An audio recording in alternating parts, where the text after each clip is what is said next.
Labdien, mīļie draugi! Šodien Koknes gadsimtā mēs runāsim par tēmu, kas sākas skolas solā, bet beidzas rūpnīcā, pie darba galda, pie rasējumā dēļa, pie programmas.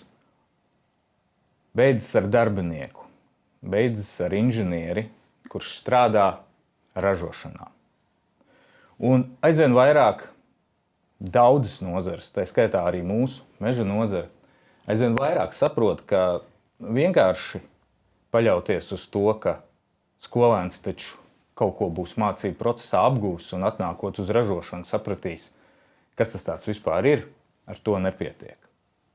Un nepietiek arī ar to, ka mēs viņus vienreiz mūžā aizvedam karjeras dienās vai ēnu dienā paskatīties, kā tas notiek rūpnīcā. Ir nepieciešams, lai rūpnīca ienāk skolā vai skola ienāk rūpnīcā. Un to var izdarīt sistemātiski, un to var izdarīt ienesot mūsu nozares ražošanas procesu, stāstu, piemērus un pieredzi mācību saturā. Un tas šobrīd notiek. Meža nozara ir nākusi ar savu vēlmi sadarboties un sadzirdējuši ļoti dzirdīgas ausis, kas ir Latvijas Universitātes starpnozaru inovāciju izglītības centrs. Izglītības inovāciju centrs, atvainojos, ka šos divus vārdus samainīju vietām, bet es domāju, ka būtība tas nemaina. Jo šodien mums studijā ir starpnozaru izglītības inovāciju centra direktora Dace Namsone un centra pētnieks Kārlis Greitāns. Un mēs runāsim par to, kā jēgpilni priekš abām pusēm, gan skolas, gan skolnieka, gan uzņēmuma, savest kopā izglītību ar ražošanu.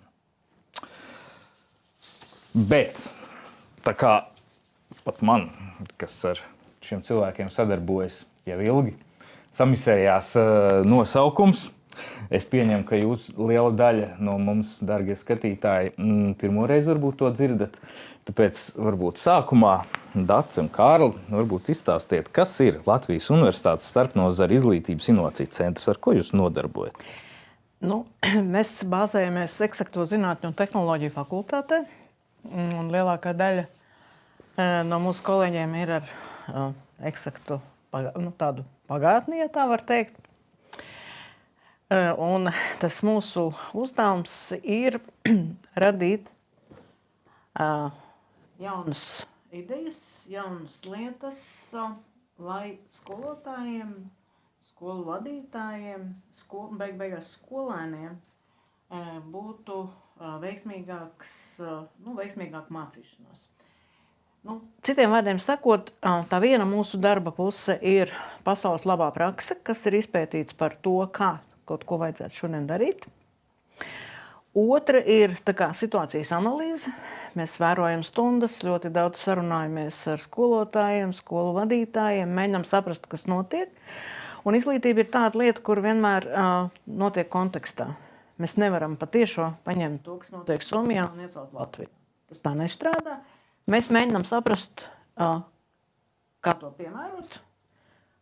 Jo, piemēram, kaut vai šajā pašā meža nozarē, Skandināvijā, meža izglītībā ir ļoti liela pieredze.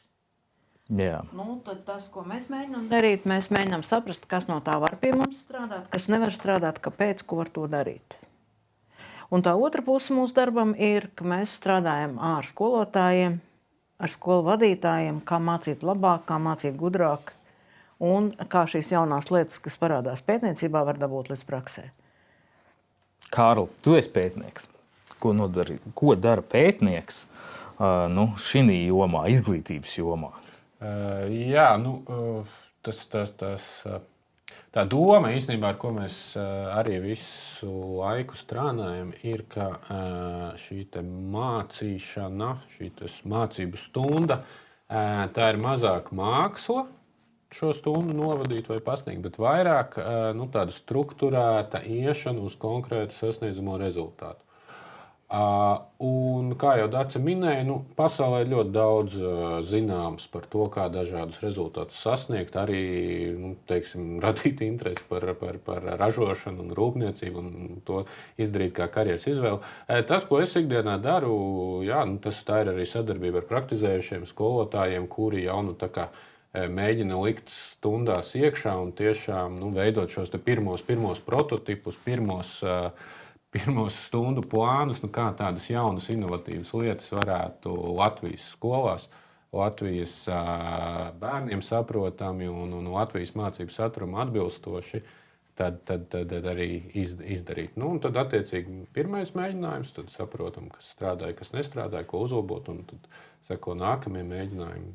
Jā. Un arī strādāju ar topošiem skolotājiem, kā dabaszinātņu skolotāju vairāku kursu vadītājs.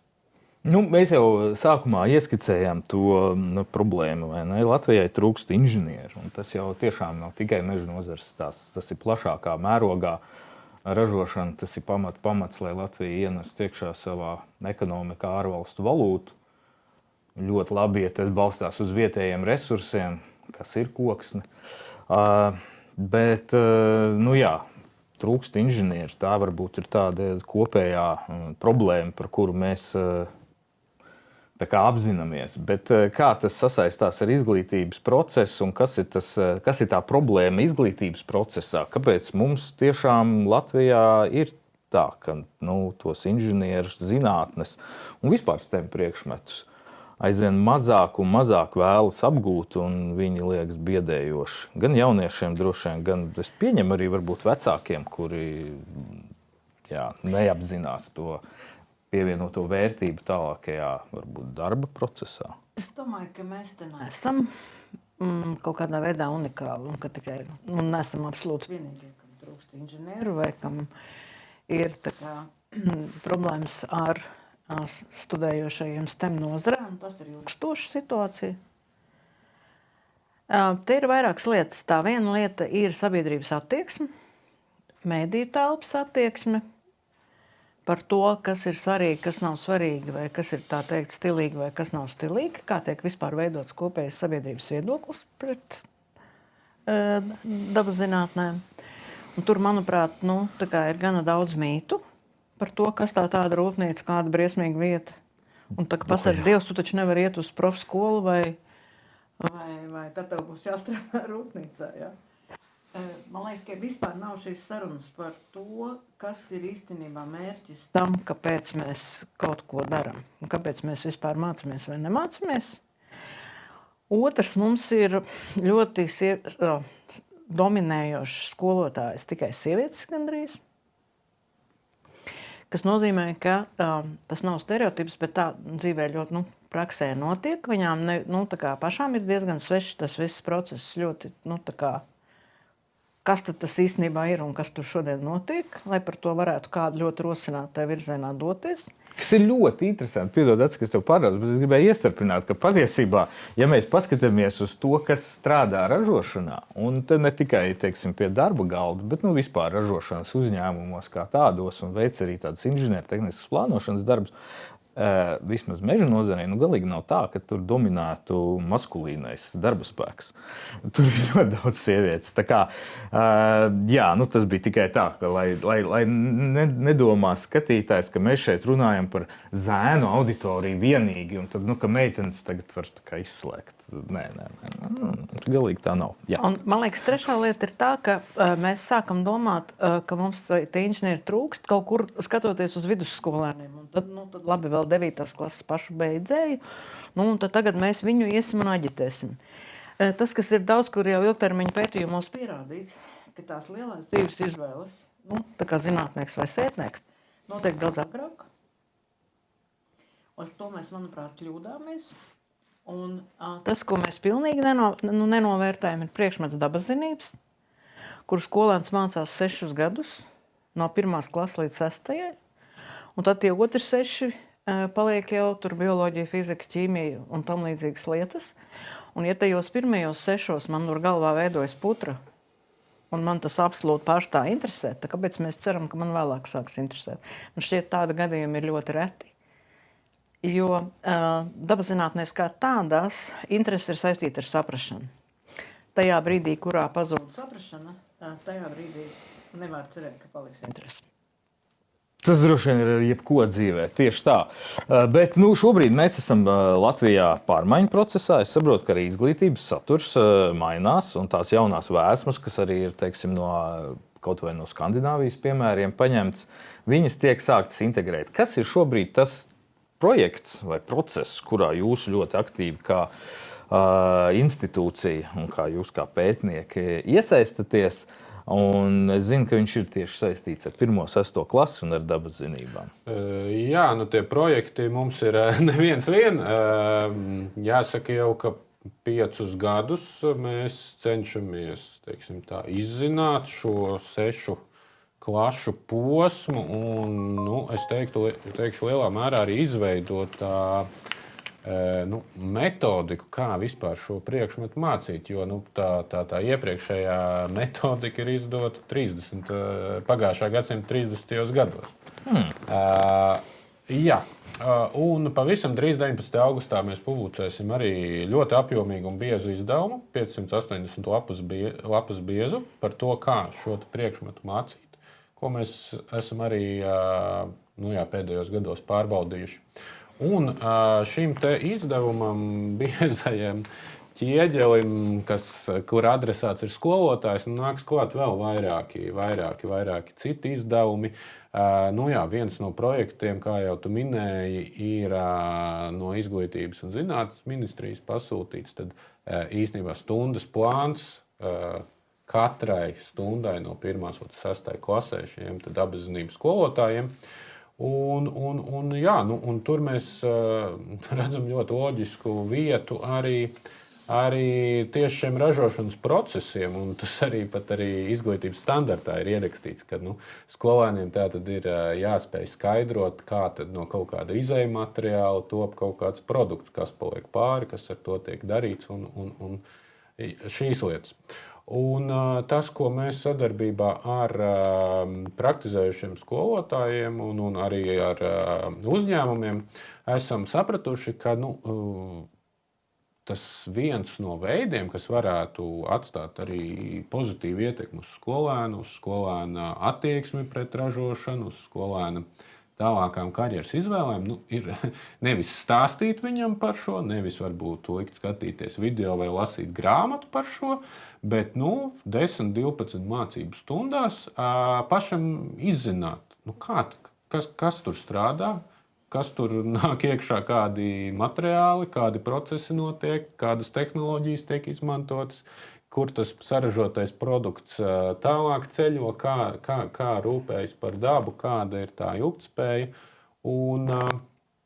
Tātad projekts, kura centrā ir arī ekskursija uz vienu ražošanas uzņēmumu, kur tad tiešām to var ieraudzīt, to mērogu, tās tehnoloģijas, tās daudzveidīgās profesijas, tos daudzveidīgos cilvēkus, kas ražošanā strādā, un kā rāda mūsu pirmie izmēģinājumi, arī tad, skolēni gan izprot šo te visu ražošanas procesu labāk, gan arī ir ar pozitīvāku tālāku attieksmi pret šo visu mūsu dzīves sastāvdaļu.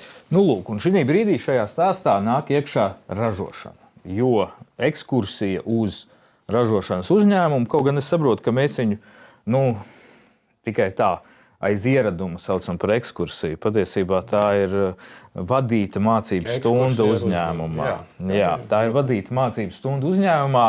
Ir Meža nozare nākusi palīgā, mēs esam daudz sadarbojušies, mēs esam radījuši varbūt šos pirmos eksperimentālos nodarbību projektus ražošanas vidē. Bet ir skaidrs, ka tas noteikti nevar būt viens uzņēmums, uz kuru visa Latvija tagad balstīsies. Tad jau mums būtu jārada vispār mācību uzņēmums, ko mēs nedarīsim. Kāds ir tas plāns, kā skola un skolēns nonāk šajā uzņēmumā, kas nenozīmē šķērsot visu Latviju Un kas nenozīmē to, ka vienam uzņēmumam ir jāpārtrauc sava klasiskā ražošana un jāpārorientējās tikai uz skolēnu uzņemšanas procesiem. Man liekas, te ir vēl viena lieta, droši vien ir svarīgi saprast, kāpēc mēs vispār kaut ko tādu darām. Un tad, kad mēs mācāmies tās dabaszinības, sevišķi tajā mazajā vecumā skolēnu, tas jautājums ir par to, kā skolēns vispār dabū un sajūtu pieredzi, ko nozīmē tie konkrētie vārdi. Jā. Un tas ir tas piemērs, tā kā mēs nevaram saprast, kas ir magnēts, ja mēs ar to magnētu nedarbojamies. Tieši tas pats ir ar vārdu rūpnīca. Tas ir arī ar vārdu inženieris. Ja es tā kā neesmu dabūjis to sajūtu, kā tur īsti izskatās, kā tas tur viss darbojās, kā tas tur vispār notiek, man ir tā kā parasti maldīgs īstenībā priekšstats. Un te tagad tā lieta būtu, ka mēs arī gribam, lai tajā pašā mazajā posmā arī aiziet uz uzņēmumu, bet tur mēs tā kā piedāvātu kaut ko vienkāršāku. Čipšus vai tā kā pārtiks uzņēmumu un kaut ko tādu. Bet tajā nākošajā posmā, kad skolēns jau 4. 6. klasē, kad skolēns jau mācās tā kā pats runāt par to, ko viņš tur redz un kas tas ir, to visu, ko Kārlis aprakstīja. Tajā brīdī mums būtu ļoti svarīgi, ka skolai tuvākais uzņēmums būtu gatavs skolēnus ņemt pretī, un tā kā iepazīstināt ar dzīviem cilvēkiem, kas tur strādā, ar tām profesijām, pastāstot to savu stāstu, kā tad tas tur pie viņiem notiek. Tieši ar to mērķi, lai skolēns var dabūt atbildes uz tiem jautājumiem, kas viņam jāapgūst saturā, bet lai skolēns arī to garšu sajūtu, ka šī profesija var būt forša profesija. Un ka tas notiek šādā veidā, ka tas notiek Latvijā un ka tiek ražotas superīgas un ļoti daudz vislabākās lietas, par kuriem skolā dzīvojot, ļoti bieži pat nenojauši. Jo skola ir diezgan slēgta vide. Un šajā laikā, tieši šajā digitālajā laikmatā, mums ir jāmēģina maksimāli daudz iedot dažādas reālās dzīves pieredzes, kuras skolēnam citādi nav. Es varbūt Dace par tevi bišķi papildināšu, jo viena lieta, skolēns aiziet uz šādu uzņēmumu, viņš redz, teiksim, ļoti konkrētas, varbūt inženiertehniskās profesijas, bet viņš jau redz arī to otru realitāti, ka tādā uzņēmumā, piemēram, es varu pateikt par Latvijas Finieri, kurā strādā apmēram 270 dažādu profesiju pārstāvji. Un nenoliedzami katram no viņiem, kaut gan viņi tur pilda sākot no ārsta, palīga līdz pat juristam, grāmatvedim un neskaitījumiem cita veida pienākumiem, viņiem tomēr ir jāsaprot arī, kur galā viņš ir nonācis.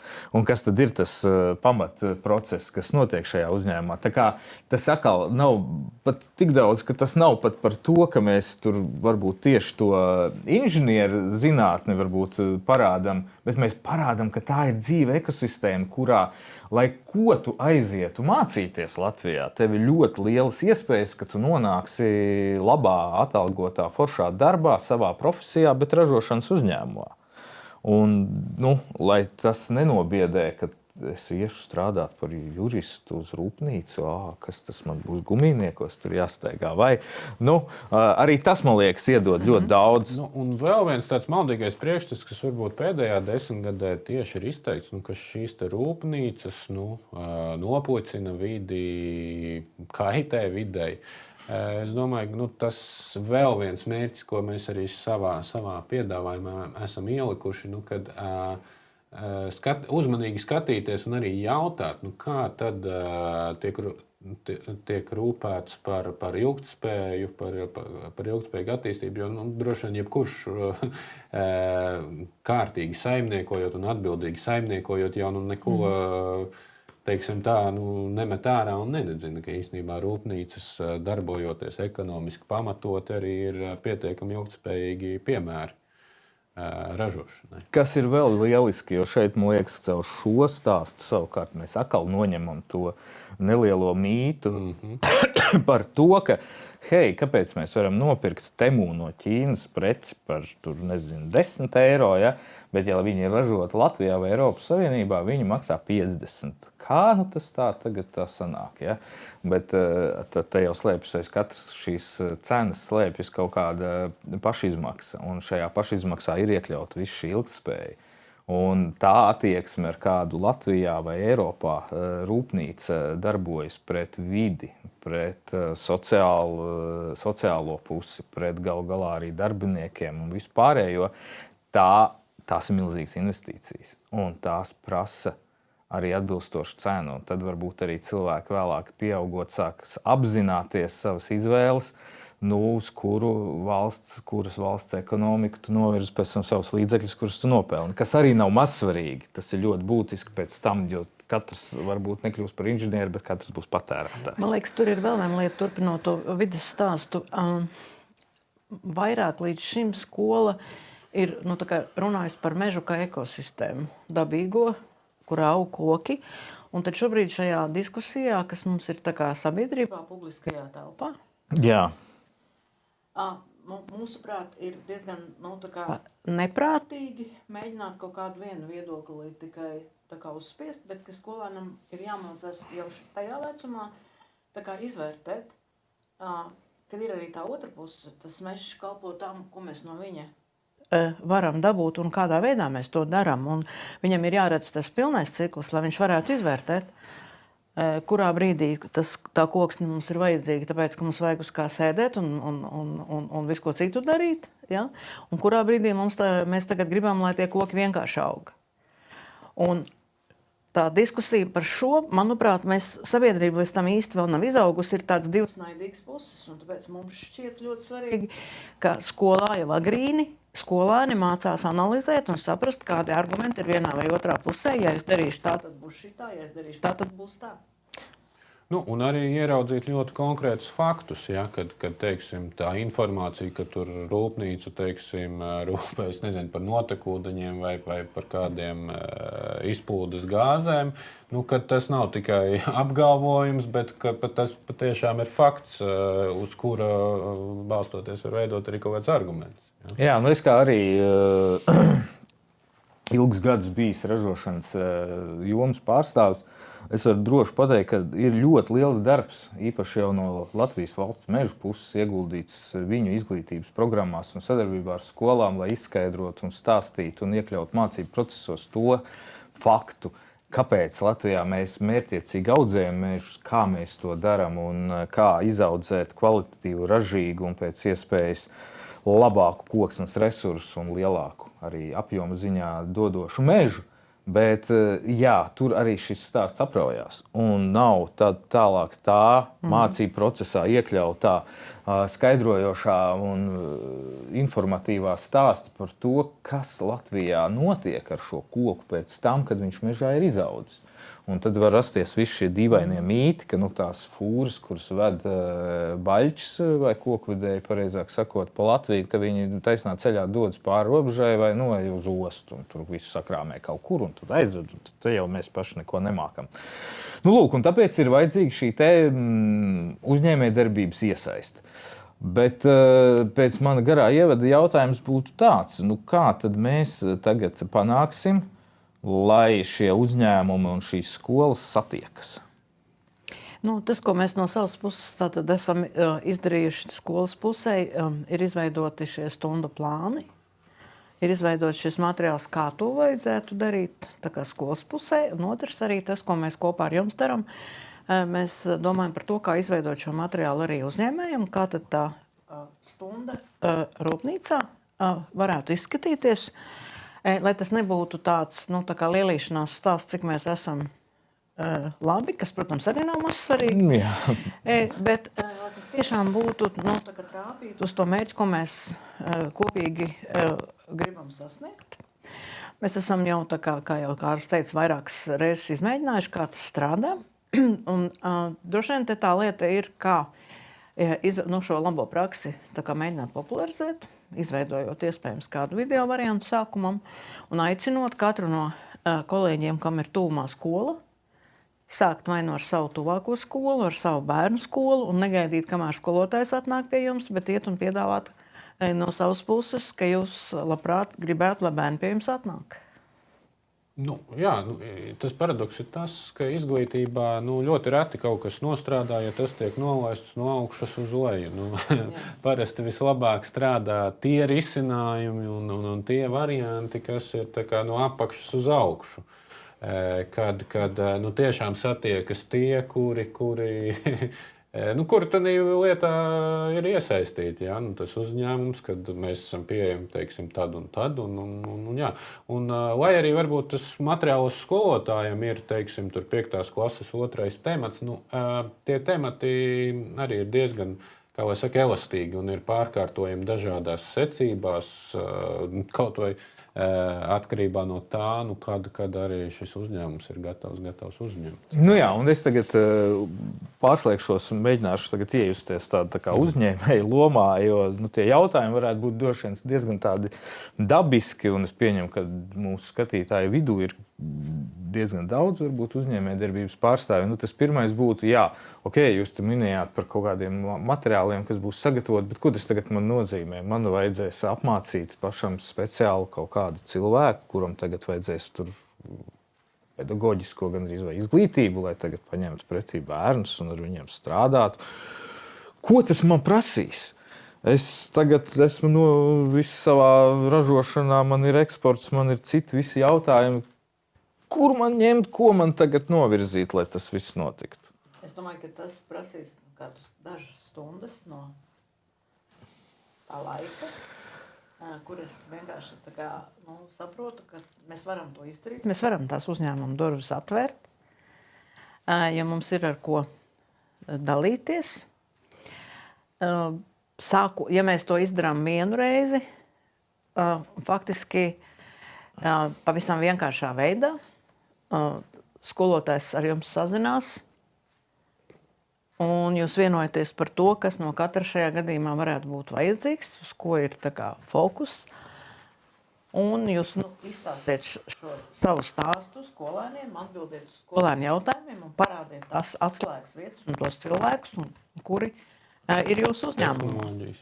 Un tehnoloģijas, protams, šeit vēl jautājums ir arī par tehnoloģiju progresu, protams, jo tas, manuprāt, ir ļoti, ļoti svarīgi kliedēt visus šos mītus un reāli parādīt to, cik daudz foršas lietas ir pie mums uzņēmumos. Katrā, kur mēs esam bijuši šī projekta ietvaros, mēs esam neskaitāmiem cilvēkiem pēc tam stāstījuši arī ārpus izglītības sistēmas to, cik forši bija kādas lietas tajā uzņēmumā. Ja?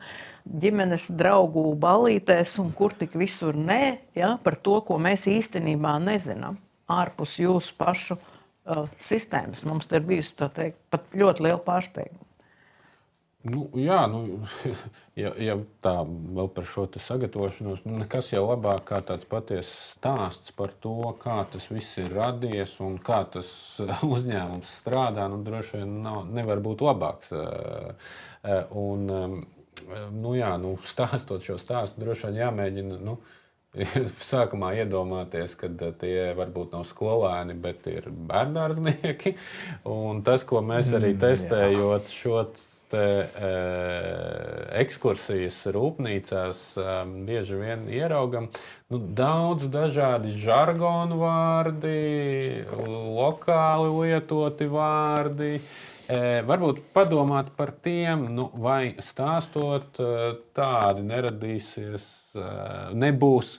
Un varbūt, ja tādi tiks izmantot, sākumā varbūt uzrakstīt tādu mazo vārdnīciņu, kad teiksim, šo presi tur sauc šādā žargonu vārdā. Man tagad izkrita no vārda, tur, kur mēs viesojāmies, tai presē, kas saspieda tos krēslu detaļas, bija ļoti īpatnējs vārds. Bet, jā. Un es saprotu, ka apakšā tam visam ir ļoti vienkāršots algoritms, kas arī tiks izmantot šajā mācību procesā. Tā tad ir ienākuši resursu plūsma, ir kaut kāds pārstrādes process, no kura veidojas gala produkta vai tā mērķa produkta plūsma uz āru, un, protams, veidojas blakus produktu plūsma, kas ļoti daudzos gadījumos kļūst par ienākošo resursu kādā citā uzņēmumā, no kura atkal kaut kas tālāk tiek veidots. Un faktiski tas algoritms ir tik vienkāršs, ka viņš ir pielāgojams principā jebkurai ražotnei, neatkarīgi no tā, ko jūs gatavojat. Pat ja jūsu gala produkts ir vienkārši evelēts dēlis, kas arī ir patiesībā gala produkts savā būtībā. Tas nenozīmē, ka jums ir neinteresanti ražošana, ka jūs, ko tad mēs tur bērniem rādīsim? Nē, jūs parādīsiet tieši šo principu, ka ir šī plūsma un kā viņa notiek un kādi cilvēki stāv aiz tā visa, lai to nodrošinātu, vai ne? Man liekas, tie cilvēki, tas ir tas otrs līdzeklis vēl bez tā stāsta, tas ir tas piemērs. Jo jūs varat būt piemērs kādam, lai viņš izvēlētos šo profesiju. Tā jūsu aizrautība, ar kādu jūs stāstat par šo savu uzņēmumu, vai tas, ka, teiksim, jūs parādāt, ka pie šī te robota jums te strādā tāds puisis, un viņš te tikko atnāca no tādas un tādas skolas, un tas konkrētais bērns arī var to darīt. Ja? Tad viņš kļūst par to piemēru, kuram es varbūt gribu līdzināties. Ne visi grib būt porziņi. Jā. Tad vēl tāds jautājums uzreiz. Piemēram, es esmu uzņēmējs Valmieras pusē. Pirmais, kas ienāca prātā. Un es zinu, ka tur riņķī apkārt ir, pieņemsim, kaut kādas 5 varbūt skolas, kas potenciāli varētu ar mani sadarboties, un ir arī tā atvērtība man. Bet es skaidri zinu, ka vienā skolā ir 4, tur, 5. klases, vienā ir 3 un vēl. Un ja tagad tas nozīmē, ka tas ir kaut kāds īsts loks mācību gada griezumā, kurā viņiem visiem ir jānonāk pie manis, tad es atkal tā kā sabīstos. Saku, Dievs, kas tagad notiks pie manis? Katru dienu braukšu 4 grupas vai kā? Nē, tur droši vien ir jābūt, kā lai saka, ļoti konkrētam, ka, teiksim, mēnesī tā var būt viena grupa. Šie temati skolā aizņem aptuveni pusotru mēnesi. Tā kā, ja, piemēram, tā ir iespēja reizi mēnesī kādam atbraukt, es domāju, tas jau noseks 5-6 klasēm šīs iespējas, un tāpat jau šie temati var, teiksim, ja tas ir 5. klases temats, viņš var būt apmainīts ar kādu 6. klases tematu. Tā kā es domāju, pirmkārt, jau uzņēmuma vadītājiem ir jābūt tiešām skaidram, cik ir tā kapacitāte uzņemt un to arī skaidri komunicēt, ka ir, teiksim, septembrī ir viena iespēja, oktobrī ir 2 iespējas šīs brīžos, un tad arī skolotājiem ir, es domāju, vieglāk plānot, ko un kā viņi savos tematos. Es saprotu, ka tas pats mācību process, kas paralēli notiek skolā, arī pietiekami elastīgs, lai viņi varētu, teiksim, tā saplānot, ka tiešām tas uzņēmuma apmeklējums nav piesiets vienai konkrētai stundai, kas ir paredzēta 12. oktobrī. Jā, redz, tas, protams, arī skolotāji arī Latvijā ir ļoti daudz un dažādi, un tas arī, ko mēs mudinātu skolotājus šīs dabazinību priekšmetā mazāk kāpties vairāk prom no grāmatām. Jo ejot pēc grāmatas, tad gan sanāks, ka, teiksim, visiem vajadzīgs ir vienā veidā, bet kaut vai, es nezinu, arī tiek izmantota, teiksim, grāmata kā pamats, tad grāmatā, es domāju, dabaszinībās ir sevišķi, pēc tam ķīmijā, fizikā, bioloģijā tur ir citādāk, tur tā pakāpeniskums vairāk ieslēdzas.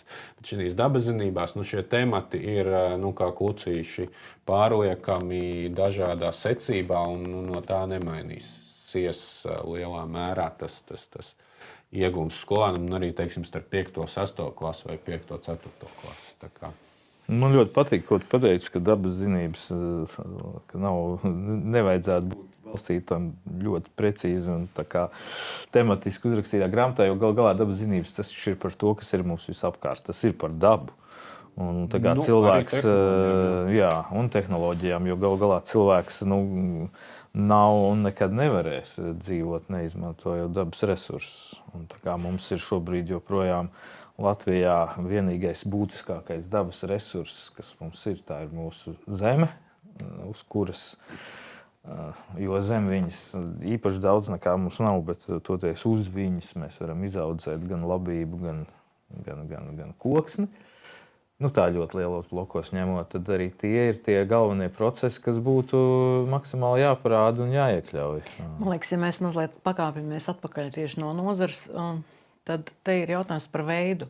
Tā kā mēs domājam par mūziku, mēs tā kā uzreiz saprotam, ka tu nevar iemācīties dziedāt, ja tu nedziedi. Jā.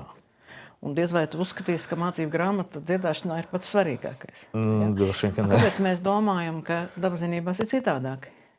Un te mums ir tā lieta, ka mēs vairāk līdz šim esam uz to dzīvo dabu, tajā mazajā galā fokusējušies, bet arī vairāk no grāmatām. Un tas, ko mēs tagad gribētu mēģināt uzturēt to bērnu dabīgo zinātkāri, kur tam bērnam ir to pasauli izzināt, un tad dot viņam to iespēju iet tajā dabas vidē, vērot, darboties, un vienlaikus arī to nedzīvo dabu iepazīt, būvēt tos modeļus, mēģināt saprast, kā uzbūvēt tur to torni no klučiem, lai viņš negāžās, un dabūt iekšā to funktieri jau mazajās klasēs, caur to darīšanu, caur novērošanu, caur eksperimentu un sarunājoties, kas tam ir jēga un ko tu īstenībā to dari.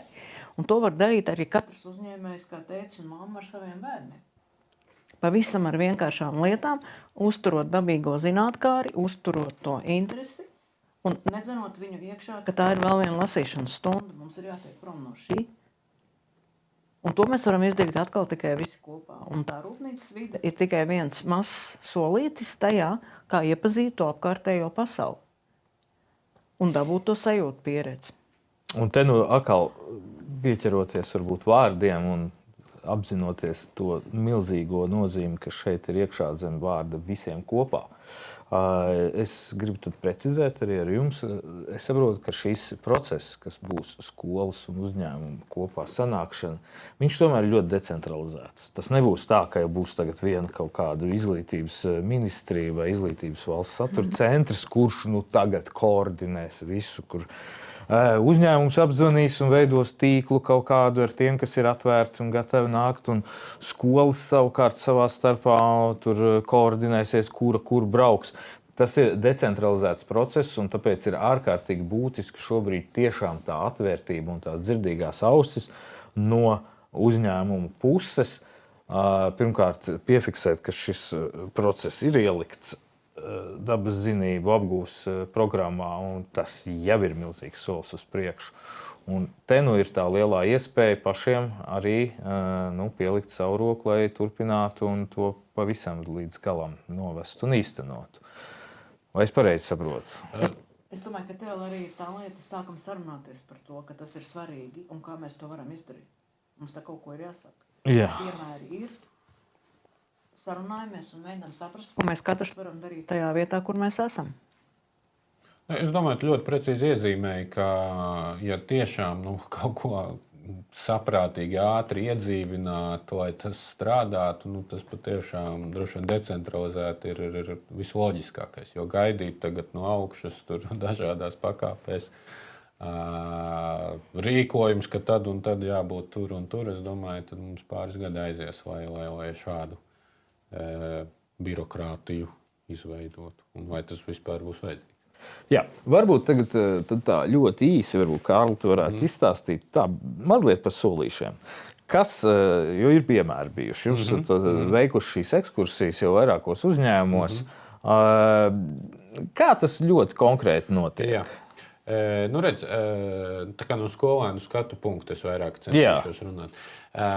Redz, tās dabaszinības jau arī nav atsaistītas no visiem pārējiem priekšmetiem, un kaut ko jau ar koku gan zēni, gan meitenes skolā ir darījuši. Ir mācību priekšmets dizains un tehnoloģijas, kur visdažādākās lietas tiek gatavotas. Un tālāk šīs dabaszinībās, balstoties uz to lietu, es nezinu, vai tas ir putnu būrīts vai kastīte vai vēl kaut kas, kas tiek taisīts, tur arī var būt visdažādākie varianti. Skolēns tiek ielikts situācijā, ka viņš saņem tā kā piedāvājumu, hei, man ļoti, tas ir tāds fiktīvs piedāvājums, lai tā kā to interesi, lai to uzāķēšanu veiktu. Man patīk šīs kastītes vai šie putnu būrīši, vai tu vari saražot 10,000 vai 5,000. Un tad šī tematā tiek lēnām šķetināts, kur es tagad ņemšu resursus, teiksim, tādiem 5,000 būrīšiem, kur es būvēšu ražotni, kas tur strādās, ko darīs ar tiem izejmateriāliem, ko darīs ar to, kas paliks pāri. Ja? Tā kā es taisīju tur dizainu un tehnoloģiju stundā, tur varbūt par to nedomāju, kur tagad kas paliks pāri un pārējo, un vēl jau vairāk nedomāju, kur tālāk to pārdot un kādu tur tehnoloģiju izmantot. Tā kā jā, šī tematā skolēns tā kā gatavojas, veido savus sākotnējos pieņēmumus, kā tas varētu būt, kādas tehnoloģijas izmantot. Un tad jau arī veido konkrētus jautājumus, ko viņš gribētu tādā īstā ražotnē noskaidrot, piemēram, no sērijas, kā tiek sagatavoti tie paši izejmateriāli vai kā tiek pārbaudīta izejmateriālu kvalitāte. Ja, tātad skolotājs arī vedina, domājot par šiem lielajiem atslēgas vārtiem, šo algoritmu, ko tie iezīmēja. Skolēns pats veido jautājumus, tad uz tiem jautājumiem rod atbildes, un tad saprot, vai tie viņa pieņēmumi, kā kaut ko mērog, kā kaut kāda izstrādājuma ražošanu mērogot, vai šie pieņēmumi ir bijuši pareizi, vai tur ir iespējams citas pieejas jāmeklē. Un tad šī temata beigās pēc rūpnīcas apmeklējuma tad arī dalās ar pārējiem skolēniem un prezentē to savu ideju, un kur ir bijušas precīzas prognozes, viņuprāt, un kur viņam ir mainījušās šās domas. Un tas tā ļoti ātri pārskrien. Tas, kas man liekas ļoti būtiski, arī šī procesā tiek ieliktas, kaut gan tie priekšmeti sākas vēlāk, tiek ielikta jau tāda izpratne un jēga par to, kas ir fizika. Tiek praktiski pielietot matemātika, tiek caur vienkāršiem piemēriem, bet arī skaidrot kaut vai tāpat ekonomika. Un viņi tiek skaidroti nevis balstoties uz kaut kādu abstraktu ekonomiskās teorijas piemēru, bet uz Latvijas tautsaimniecību. Jo galā mums jau šeit ir sava ekonomiskā sistēma. Viņa jau nav līdzīga vai vienāda kā, teiksim, kādā citā valstī vai kā var aprakstīt teorijas grāmatās. Mums šeit ir ekosistēma, kas savā starpā ļoti cieši miedarbojās. Un to agrīnā vecumā ieliekot šo izpratni, es pieņemu, ka bērni pēc tam jau vecākās klasēs bišķi savādāk paskatīsies arī uz tiem nopietnējiem STEM priekšmetiem, kas ienāks tur 8. 9. klase. Jā, un tad droši vien varbūt arī tā gala prezentācijā nebūs kaut kāda viennozīmīga pareiza atbilde, jo droši vien arī dzīvē viennozīmīgi tagad pareizi pateikt, ka ir jāražo šis un nevis cits, arī nevar. Bet skolēns pats tam visam, ko tu minēji, ir izbūries cauri un to savu atbildi formulējis un piedzīvojis realitātē. Kā tad ir rūpnīcā, kas varbūt ir tikai vārds viņam iepriekš bijis, izskatās un kas tur notiek? Jā, man liekas, ka mēs runājam par tādu starpdisciplināru projektu, kas viena priekšmeta ietvaros, un tas ir ļoti svarīgi, jo ļoti bieži vecāki pārmet skolē to, ka tajā dizaina priekšmetā vai vecajā mājturībā tur ir tāds 19. gadsimta līmeņa darbības.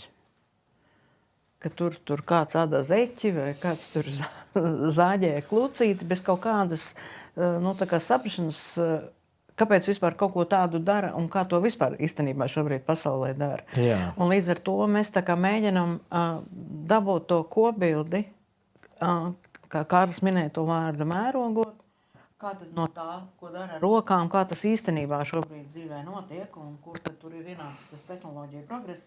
Jo tas jautājums ir par izpratni, kā vispār rodās lieta pasaulē. Tā ir tā otra dabazinība puse, tā ir tā nedzīvā daba. Mēs mācām par to, ka tā lietai tur ir kaut kādas īpašības un tas un vēl kaut kas. Kā tā mēs to lietu vispār dabūjam un kā mēs tur tās vielas dabūjam. Un tas viss tikai paliek aiz kadra. Bet ņemot vērā visu to vidas situāciju, par ko mēs jau runājām un visu pārējo, un tas ir nenormāli svarīgi šobrīd, jo dzīve apkārt mums mainās.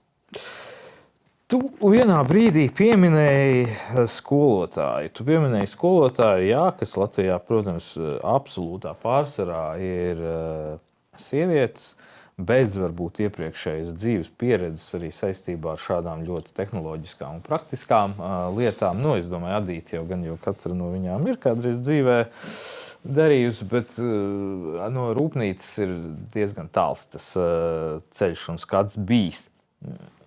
Kā tu redzi, cik viegli vai grūti būs skolotājiem pieņemt šādu te mācību saturu un šādu metodi? Un cik liels darbs būs varbūt paralēli visam šim jāiegulda tomēr tieši šo skolotāju kaut kādā izglītošanā, un ka varbūt kaut kādas atsevišķas skolotājiem domātas ekskursijas vai vešana uz uzņēmumiem arī galīgi nav tas peļamākais. Man liekas, tā pirmā lieta ir tā, ka katrs skolotājs, kurš strādā tajā konkrētajā skolā, viņš mēģina darīt labāko, ko viņš prot. Bet tā lietā ir otra puse, ka mums ir skolotāju deficīts. Un katrs vecāks Covidā, un katrs bērns redzēja to, ka pat vienas skolas iekšienē ir milzīga atšķirība ar to, ko dara viens skolotājs un ko dara otrs. Un tā ir mūsu valsts realitāte. Yeah. Un līdz ar to ir skaidrs, ka skolotāji arī to pieņems atšķirīgi, jo tās atšķirības ir milzīgas. Viņas nekļūst mazākas, jo šī problēma netiek risināta. Un ir skaidrs, ka mēs šobrīd sākam ar tiem, kuriem interesē tā kā jēga tam, ko viņi dara, un lai būtu iespējami labāk bērniem. Tie ir tie skolotāji, ar kuriem mēs sākam. Ja? Un tā profesionālā pilnveide notiek paralēli. Mēs faktiski veidojam sistēmu. Šis ir tikai viens no daudziem projektiem, ko mēs veidojam. Ja mēs veidojam arī šīs mācību programmas skolotājiem. Kā šo visu darīt. Ir visi šie materiāli. Mēs veidojam arī diagnosticējušos darbus, kā sekot līdz tam, ko skolēni ir apguvuši, ko nav apguvuši un kāpēc, lai varētu mērīt, kas no tā viss ir sanācis. Ja? Valstī ir monitorings, šobrīd ir šis lielais uzņēmējs spiediens uz eksāmenu. Ja? Nu, tā kā, līdz ar to tā situācija ir ļoti pretrunīga. Un no viena gala ir jāsāk viņu šķetināt, un līdz ar to tas sākam ar tiem, kuri var un grib, un skatāmies, kā mēs to pakāpeniski iestrādājam, un kā tas var kļūt par regulāru procesu, jo ir viennozīmīgi skaidrs, ka skolotājiem ir vieglāk, nu, tā kā burtiski ņemt pēc grāmatas, pēc kārtas. Ja? Bet, ja mēs runājam par to, ka mēs dzīvojam demokrātijā, tad demokrātija nozīmē to, ka katrs uzņems atbildību par to, ko viņš dara tajā vietā, kur viņš ir. Un mēģina saprast, kā viņš to var izdarīt visatbilstošākajā veidā. Jautājums ir, kā mums tur tikt, lai tā būtu. Es paturpināšu, tu jau minēji to piemēru, ka dziedāt nevar iemācīties lasot grāmatu, kā dziedāt. Nu, līdzīgi jau būs arī, teiksim, ar šāda temata īstenošanu skolā.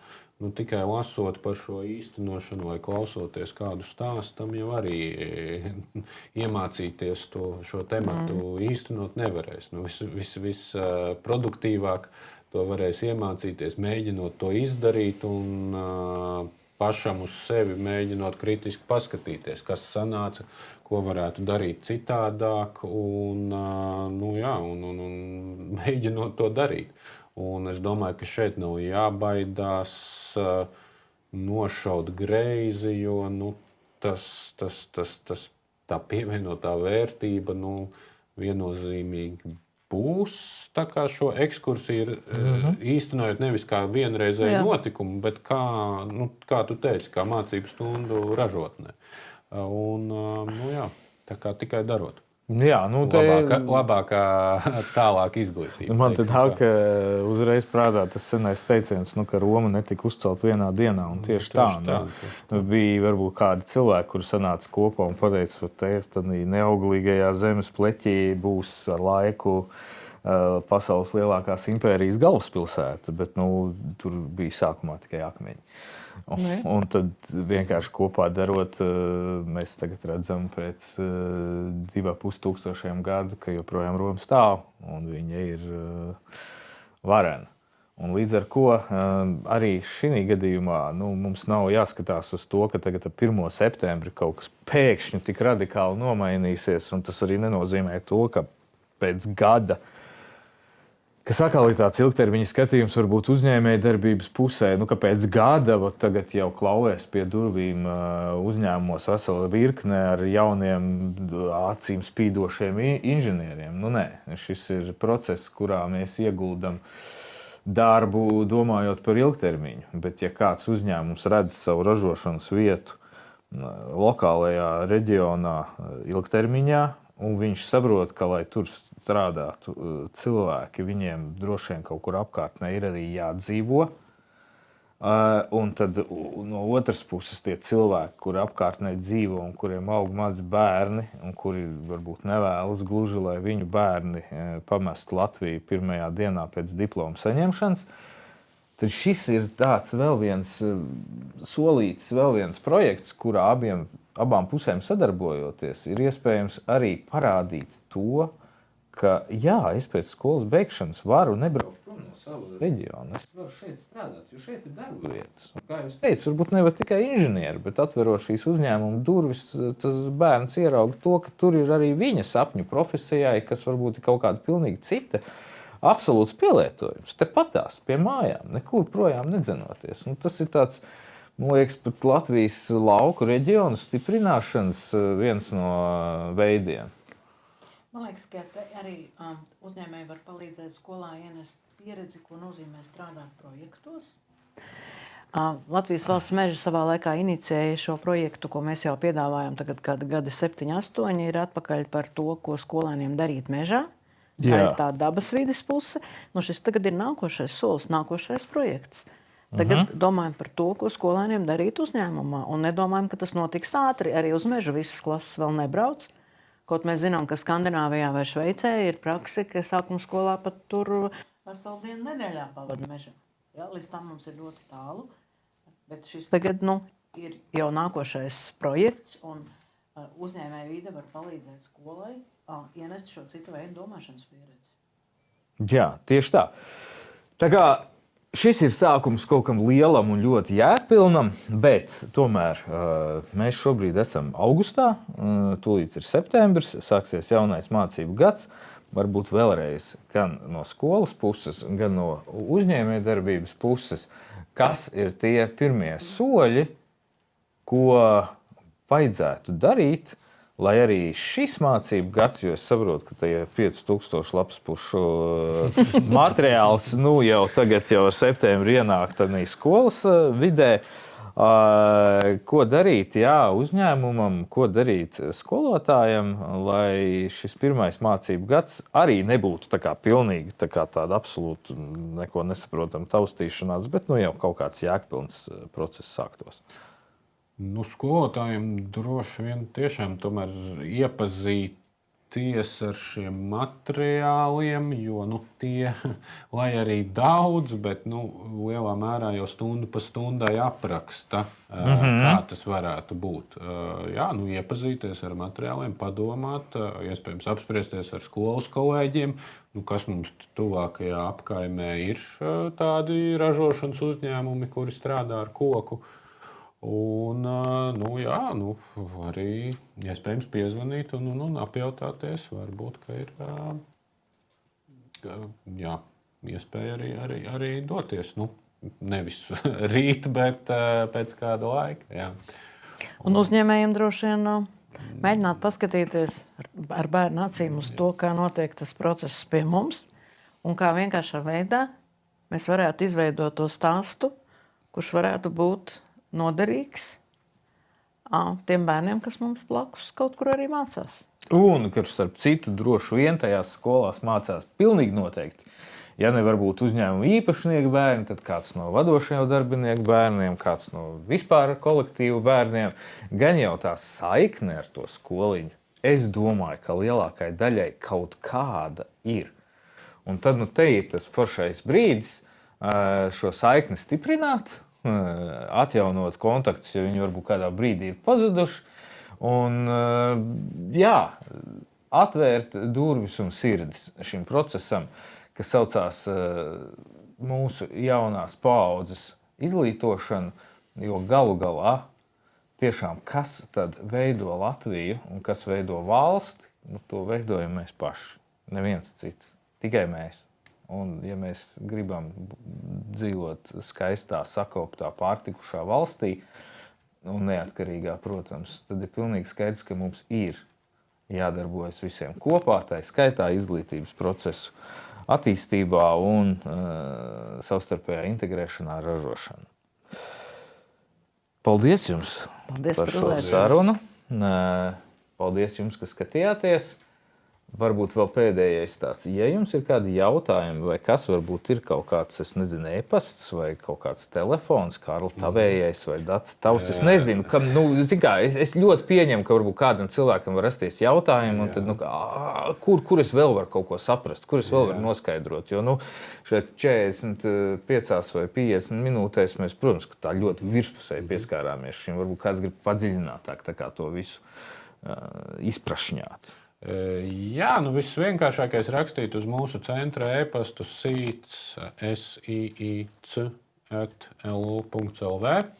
Un tur tad arī visas vēstules pie mums nonāk. Un, jā, bet droši vien sekot arī asociācijas Latvijas koks mēdījiem, jo tādu 3 lapu materiālu uzņēmējiem mēs arī pašlaik veidojam un pašlaik mēģinām uzķert to īsto detalizācijas pakāpi, kādā šo materiālu izveidot. Jā, tas ir vēl viens ceļš. Tātad Latvijas Kokrūpniecības federācijas ietvaros ir asociācija Latvijas koks, kas nodarbojas tieši un ļoti konkrēti ar izglītības jautājumu risināšanu ne tikai meža nozares, bet jau principāli tādas Latvijas mērogā. Protams, ļoti daudz dara arī Latvijas mēbeļu ražotāju asociācija, kas arī caur saviem procesiem un caur savu prizmu iesaistās un šeit darbojās. Uzņēmumiem arī ir pie kā vērsties. Un, jā, tikai darīt atliek, vai ne? Tikai darīt. Tā kā vēlreiz tad paldies, Dats, paldies, Kārli, un paldies jums. Un tiekamies kādā nākamajā Koknes gadsimta raidījumā. Uz redzēšanos. Paldies! Paldies!